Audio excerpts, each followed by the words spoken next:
All right, so we begin with this Fox News alert. Search and rescue efforts continue this morning in Central Texas as floodwaters begin to recede and expose the full scale of the destruction. At least 111 are dead and more than 170 are still missing as President Trump prepares to visit the region on Friday. There's never been a wave like this outside of the breaking of a dam, because this was almost a wave that ended up being 30 feet high. I'll be going down on Friday with First Lady, who will be taking a trip. Brooke Taylor is live in Kirk County, Texas with more. Good morning, Brooke.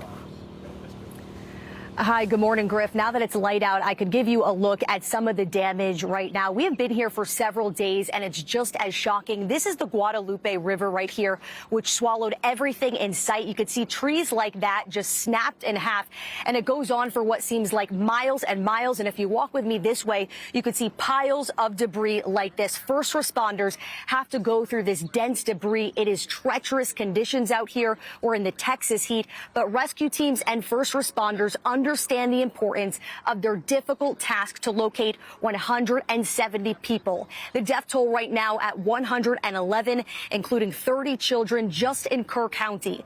Most of these children who tragically died were campers at Camp Mystic.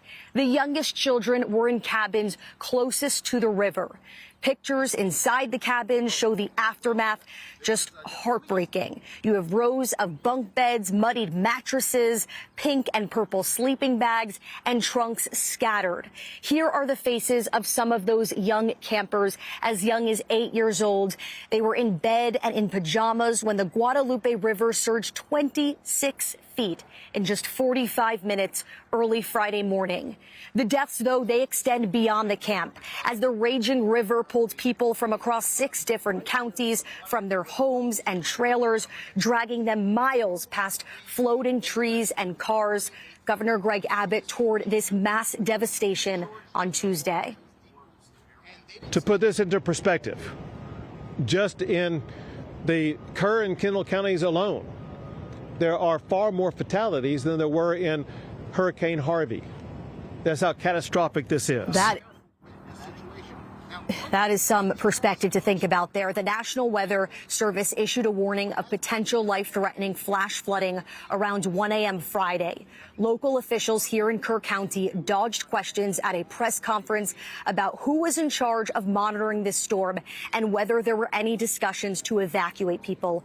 Lieutenant Governor Dan Patrick says he's not blaming anyone, but emergency sirens could have saved lives, something neighboring counties have in place.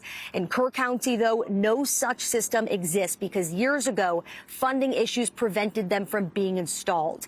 An inspection report we're learning just 2 days before the flooding shows that state inspectors signed off on Camp Mystic's emergency plan in case of a disaster. It's important to mention, though, I have been talking to so many families who lost their young little girls at Camp Mystic.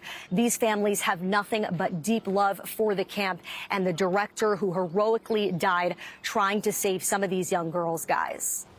Thank you, Brooke. Incredibly sad.